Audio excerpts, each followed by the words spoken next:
May mga sekretong ibinabaon sa limot at may mga sekretong pilit bumabalik kapag umuulan. 13 anyos ako noon nang matuto akong tumingin sa mga bagay na hindi dapat.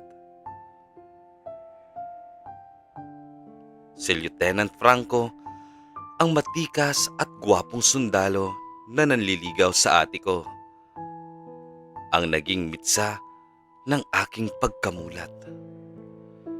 Sa isang masikip na bahay, sa gitna ng bagyo, naging pader ako sa pagitan nila ni ate. Pero hindi ko alam, ako pala ang higit na nanganganib.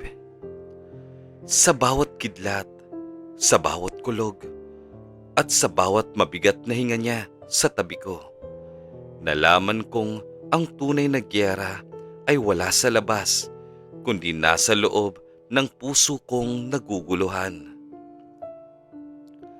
Ako si Leo. Sa probinsya namin, simple lang ang buhay. Gigising ng maaga, tutulong sa bukid, papasok sa eskwela, at uuwi bago lumubog ang araw. Pero nagbago ang takbo ng payapa kong mundo nang dumating siya, si Lieutenant Franco. Si Lieutenant Franco ang masugid na manliligaw ng ate kong si Cara. 9 na buwan siyang umaakyat ng ligaw. Hindi mo siya pwedeng hindi mapansin. Matangkad, moreno, may makapal na bigote na bumabagay sa matapang niyang muka at laging amoy pomade at pulbora. Tuwing dumarating siya lulan ng kanyang motorsiklo, parang tumitigil ang ikot ng mundo sa baryo namin. Lahat napapatingin, lahat humahanga, pati ako. Pero si tatay, istrikto. Ang gusto niya, makatapos muna si Ate Cara sa pag-aaral bago mag-asawa. Kaya kahit botong-boto ang mga kapitbahay kay Lieutenant Franco, si tatay ay parang pader na hindi matibag-tibag. Isang hapon, inutusan ako ni tatay na magdala ng tanghalian sa bukid. Doon daw kasi tumatambay si Lieutenant Franco kapag hinihintay niyang umuwi si ate galing bayan. Mainit ang sikat ng araw noon. Bit-bit ko ang basket na may lamang kanin at ulam na luto ni nanay. Pagdating ko sa kubo, sa gitna ng palayan, tahimik. Walang tao sa labas, pero may narinig akong kakaibang ungol mula sa loob. Ungol na parang nahihirapan pero nasasarapan. Dahil bata at curious ako, dahan-dahan akong sumilip sa butas ng sawali. Halos mabitawan ko ang basket sa nakita ko. Nandun si Lieutenant Franco, nakaupo sa papag. Hawak ang cellphone sa kaliwang kamay at ang kanang kamay naman ay abala sa loob ng kanyang pantalon. Pawisan siya, nakakunot ang noo at nakapikit ang mga mata habang mabilis ang galaw ng kanyang kamay.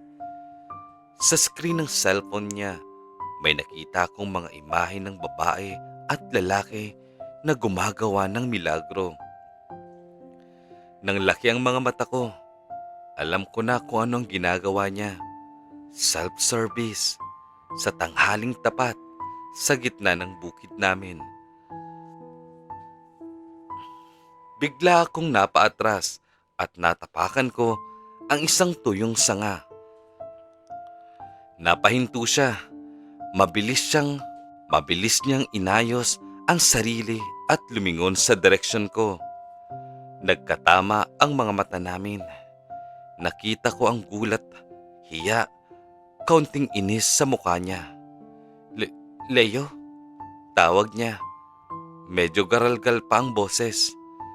Dali-dali akong tumalikod para tumakbo, pero naunahan niya ako. Lumabas siya sa kubo at hinawakan ang balikat ko. Sandali lang, Tutoy, sabi niya. Naamoy ko siya. Halo-halo ang amoy sa pawis. aftershave at isang masangsang na amoy na parang chlorine or Zonrox. Alam ko na kung ano yon. Basa rin ang gilid ng shorts niya.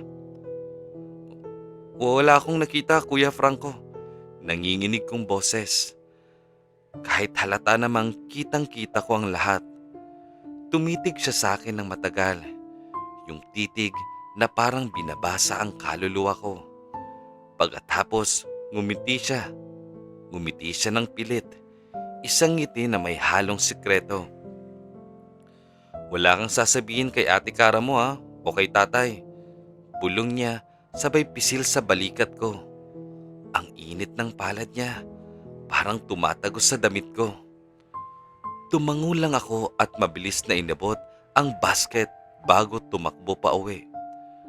Ang puso ko parang tambol sa bilis ng tibok. Takot ba yon? O kaba? O may ibang pakiramdam na hindi ko kayang pangalanan? Nang gabing yon, bumuhos ang malakas na ulan. Bumaha sa daan kaya hindi na nakauwi si Lieutenant Franco sa kampo nila. Napilitan siyang makitulog sa amin. Dahil maliit lang ang bahay namin at iisa lang ang bedroom na ginagamit ni nanay at tatay, sa sala kami matutulog. Naglatag si nanay ng malaking banig. Dito na pumasok ang strategy ni tatay. Dahil ayaw niyang magkatabi ang magkasintahan at ayaw rin naman niyang paalisin ang bisita sa gitna ng bagyo. Ako ang ginawa niyang bakod. Leo, dito ka sa gitna. Utos ni tatay. Ikaw, Cara, sa dulo malapit sa bintana. Ikaw naman, Franco, dito ka sa kabila. Kaya ang ending, ako sa gitna, si Ate Cara sa kaliwa ko, at si Lieutenant Franco sa kanan ko. Sandwich. Pinatay na ang ilaw. Ang tanging liwanag lang ay galing sa kidlat na paminsan-minsan ay tumatama sa bintana. Dinig na dinig ko ang patak ng ulan sa bubong naming yero. Hindi ako makatulog. Naalala ko ang nangyari sa bukid kanina.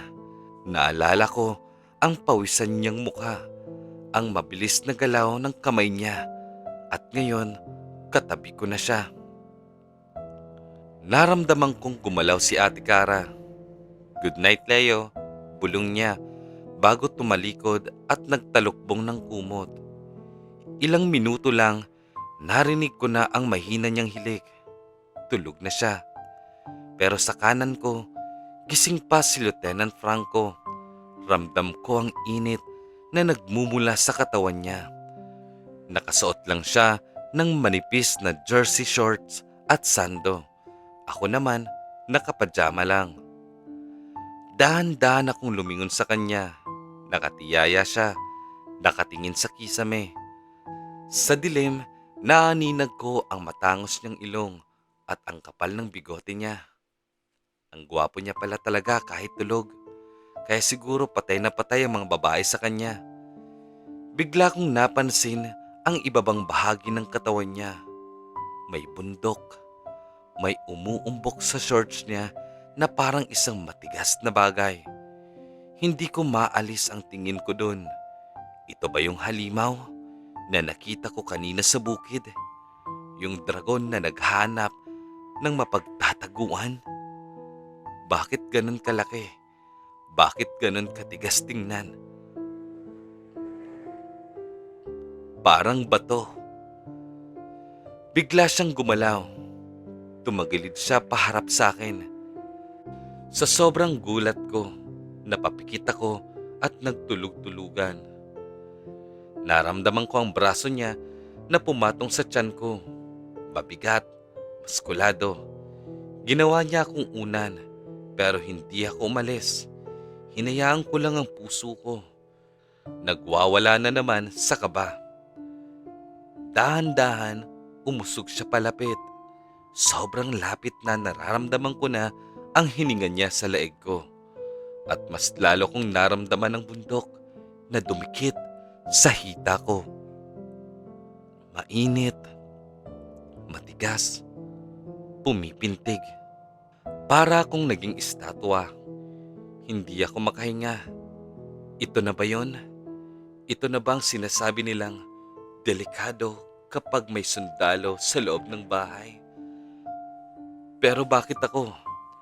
Bakit hindi kay Ate Cara? Narinig ko siyang bumuntong hininga.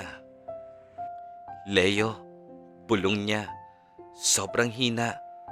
Parang hangin lang. Hindi ako sumagot. Nanatili akong nakapikit. Alam kong gising ka, dagdag niya. Nanlamig ang buong katawan ko. Huli na ako. Mas lalo niyang idiniin ang katawan niya sa akin. Yung bundok sa shorts niya parang may sariling buhay na gustong kumawala.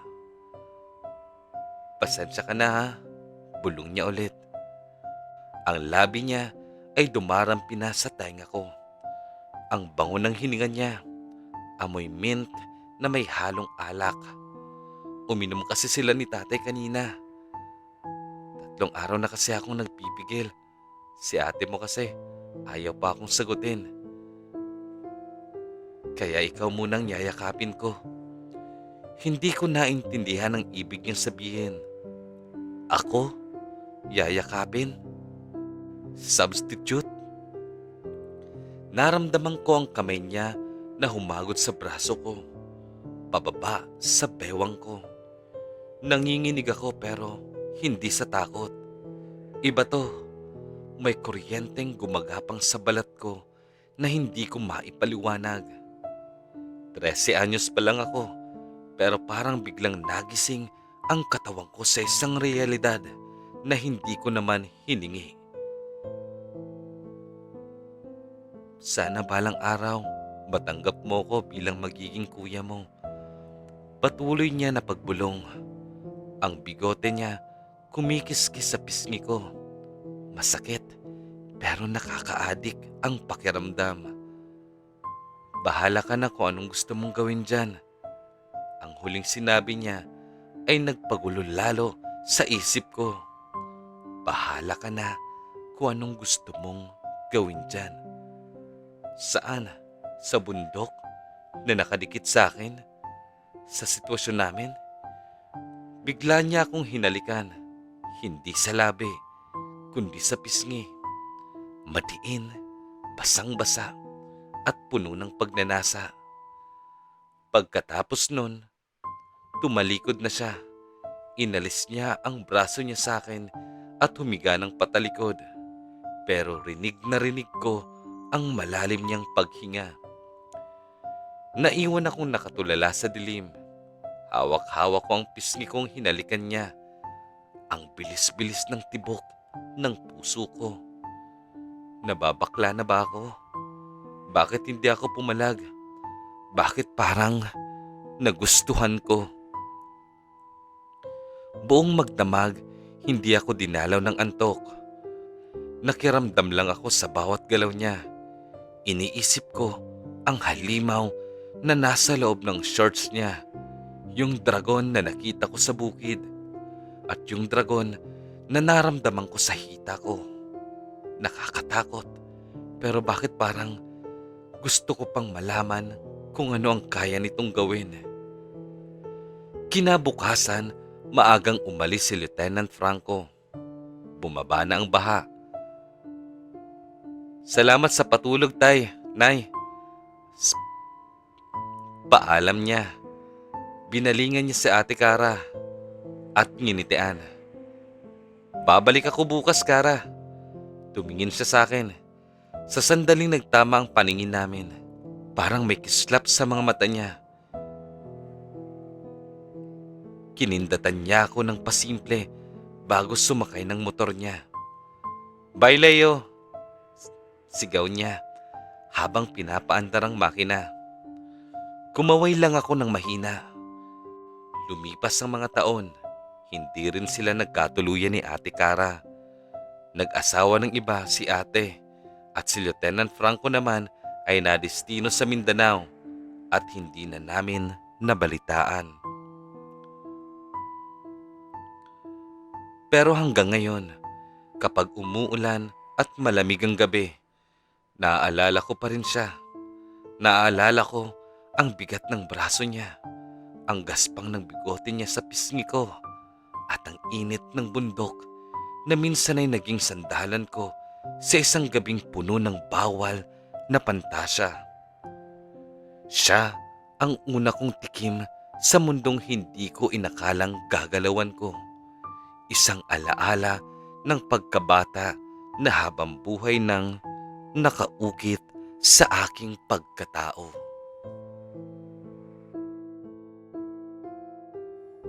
Mga ka-listeners, nabitin ba kayo sa kwento natin ngayon? I-comment ang part 2 para ma-release namin ang part 2 ng kwento natin ngayon. Maraming salamat sa patuloy na pakikinig.